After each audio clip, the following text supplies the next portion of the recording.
Aloha to everyone out there across the islands of Hawaii.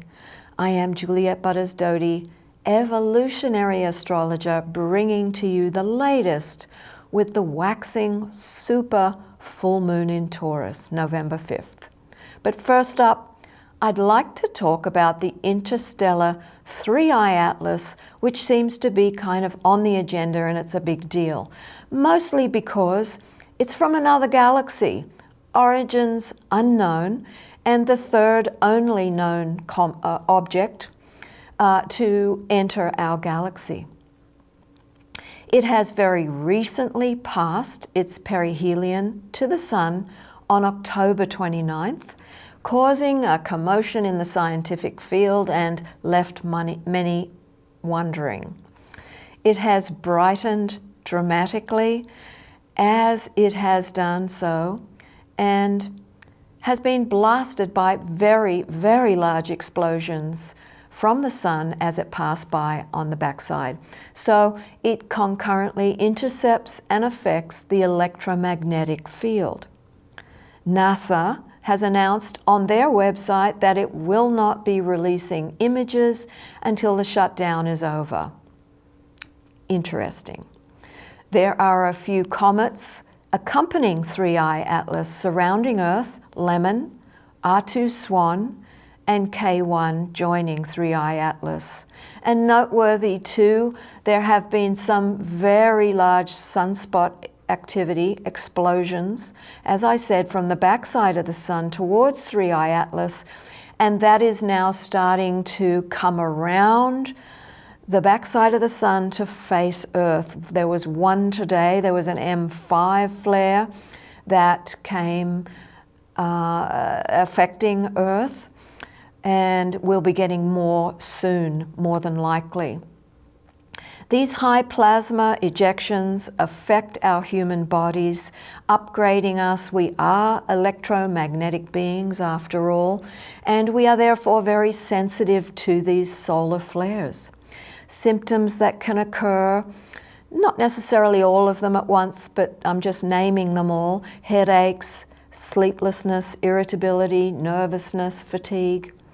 And on top of that, Neptune is now back in Pisces together with Saturn in Pisces. So Pisces and Neptune can cause fatigue, particularly if either of those planets are aspecting any of your planets on your chart. So you can experience fatigue, exhaustion, and your immune system can be affected also.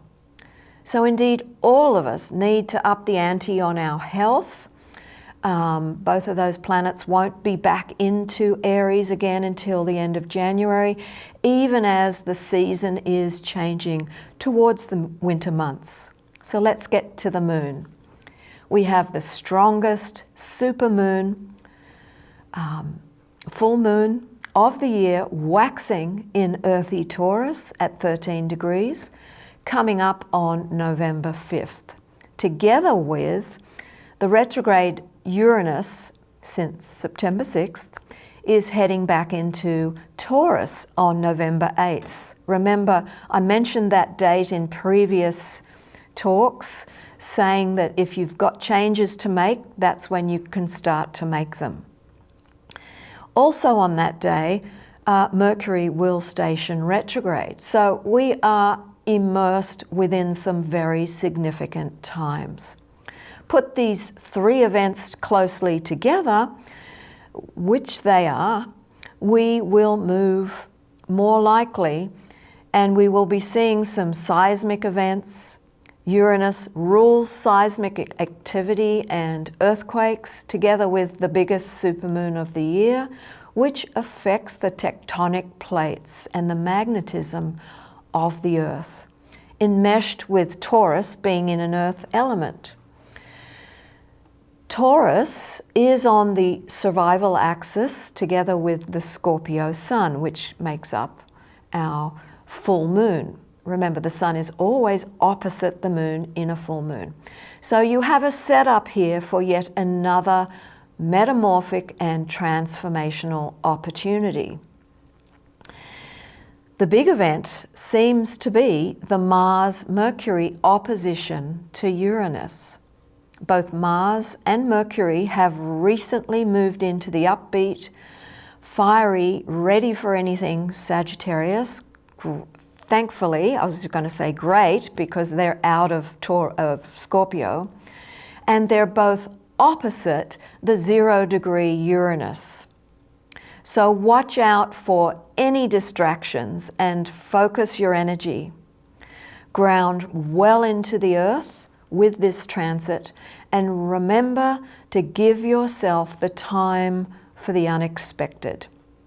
Both planets, Uranus and Mars, rule adrenaline, so easy does it, and pace yourself as you go. And perhaps breathe too.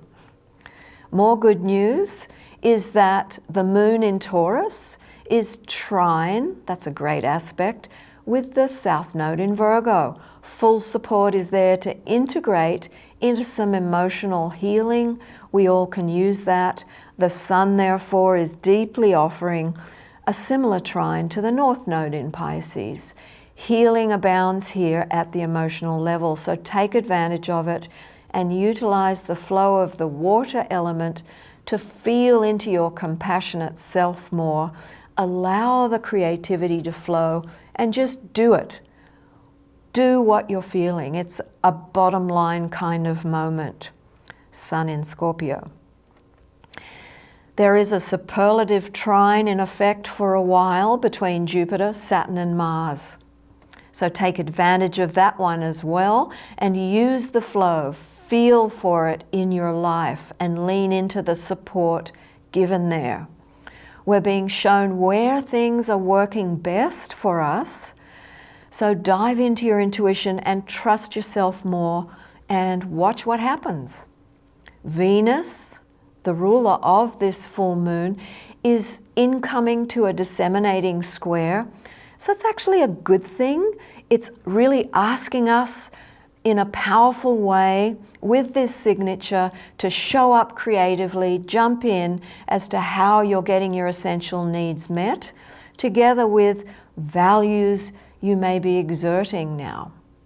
So there is a big push here to stand in your power, to who you are now, and what is it that you believe in. Yes, the survival Taurus push is on, and it is staring us in the face. So just what are we going to do about it? When will we stand up for the earth and ourselves?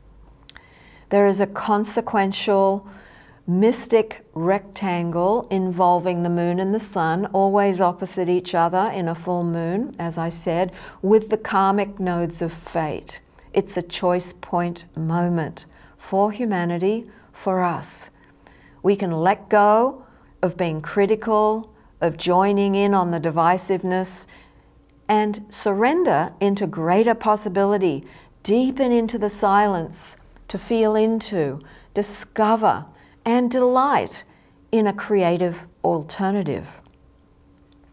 The North Node is widely conjunct the retrograding Saturn in Pisces, calling for a karmic finality of what can now be left in the past, so as to seed the future.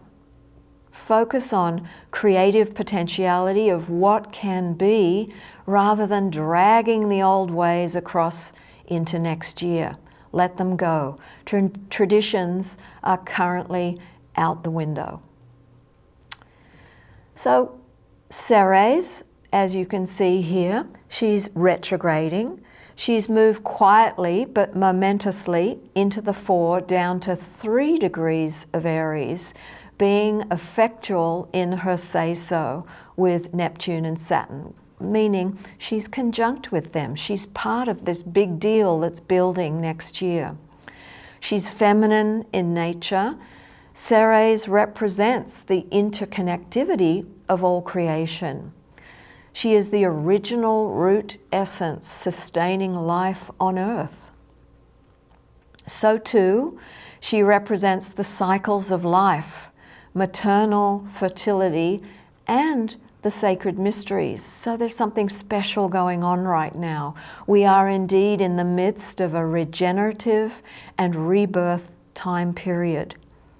There can be no more denial regards the condition the earth is currently in, and as to how we have raped her of her natural resources. She demands respect and justice and calls now for us all to stand up and represent her as such wherever we are in our personal lives. For all is interconnected. So in the full moon chart, the Mars Mercury conjunction is contributing another gorgeous trine to Ceres, suggesting, as my mentor Rose Marcus, evolutionary astrologer, puts it, set yourself free, move on, or take it on. So Ceres will station direct November 20th at 2 degrees of Aries, activating yet again the world axis point, making it very strong and very creative. She's making her presence felt, therefore, as we build towards next February 20th, when Saturn and Neptune make their exact conjunction at 0 degrees of Aries, birthing a new phase of spiritual creativity being made manifest on Earth. Consequently, now, right now, is the time to let go and surrender the old, dissolve the past ways that are no longer applicable, empty up space within yourself, and seed for the new cycle looming next year. So just a heads up too, Mercury stations retrograde, as I said, November 8th, with Uranus moving back into Taurus on the same day. So there's a little signature to think about, well, what do we value? Mercury moves direct again on the 29th of November. So just mark your calendars for that 3-week period. We're in the shadow now. Mercury is traveling closely with Mars. They came together back on October 19th. So what was cooking for you back then? Have a think about it, where they met at 18 degrees of Scorpio. There will be movement through the archetype of truth and beliefs, expansion and spirit. So pay attention to what moves within you, what beliefs hold true and what does not. As Mercury travels retrograde back into Scorpio, we will have the chance to delve deeply into what the bottom line may be and what is your course forward and what belief system is crumbling before your eyes. Mercury will not clear his shadow completely until just before the winter solstice on December 17th. And incidentally, that is when 3i Atlas will be closest to the Earth, December 19th. So it's a lot happening still. It's a big month, but I think it's an easier, more flowing month. Our next lunation will be the new moon in Scorpio on November 19th. So until then, dear ones, ahui ho.